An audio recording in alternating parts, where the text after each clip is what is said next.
ഇപ്പോൾ ചേലക്കരയിൽ വാങ്ങിയ 3400 വോട്ട്, അത് ഒരു നിയമസഭാ തിരഞ്ഞെടുപ്പിൽ തരക്കേടില്ലാത്ത വോട്ടാണ്. അത് പറയുമ്പോൾ ആരും വിശ്വസിക്കില്ല. 3400 വോട്ട് എന്ന് പറഞ്ഞാൽ 6800 വോട്ടിൻ്റെ വ്യത്യാസമാണ് അത് വരുത്തുന്നത്. ചേലക്കരയിൽ അതൊരു ഫാക്ടർ ആവാഞ്ഞത് LDFന് അതിൽ കൂടുതൽ വോട്ട് കിട്ടി എന്നുള്ളതുകൊണ്ടാണ്.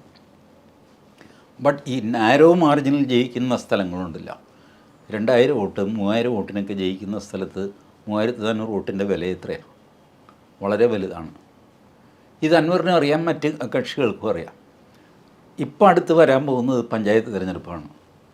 പഞ്ചായത്ത് തിരഞ്ഞെടുപ്പിൽ 3400 വോട്ട് എന്ന് പറഞ്ഞാൽ വലിയ വോട്ടാണ്. ഒരു വാർഡിൽ അല്ലെങ്കിൽ ഒരു 10 വാർഡിൽ ചേർന്ന് 5 വോട്ട് 10 വോട്ട് 25 വോട്ടിനൊക്കെയാണ് വാർഡുകൾ ജയിച്ചുകൊണ്ട് പോകുന്നതും തോറ്റു പോകുന്നതും ഒക്കെ. അപ്പോൾ ഇതൊരു സൈസബിൾ സാധനമാണ്.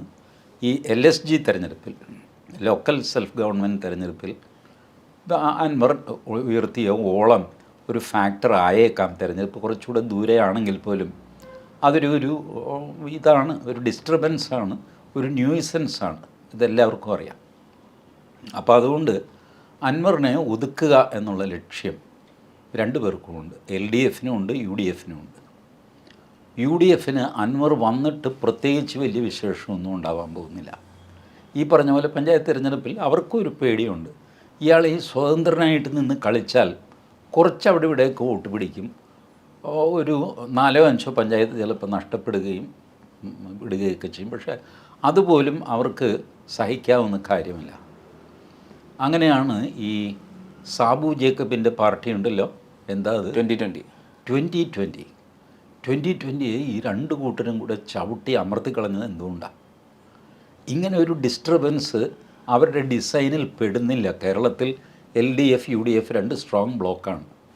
LDFനെ UDFനെ LDFO ഡിസ്റ്റർബ് ചെയ്യാതെ പരസ്പരം അറിഞ്ഞുകൊണ്ടുള്ള ഒരു രാഷ്ട്രീയ കളിയാണ് കേരളത്തിൽ നടക്കുന്നത്.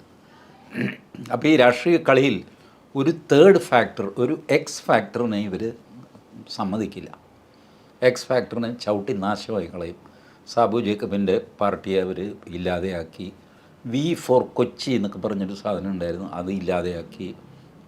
പിന്നെ ഇപ്പോൾ അൻവർ പറയുന്നത് V4 വളവട്ടണം, K4 കോഴിക്കോട്, ഇങ്ങനെ പലവിധ ക്ലബ്ബുകളുണ്ട്, അവരെല്ലാം കൂടെ കൂട്ടിക്കെട്ടി ഞാൻ അങ്ങോട്ട് മലമറിച്ച് കളയും എന്നാണ് ആ പാവത്തിൻ്റെ വിചാരം.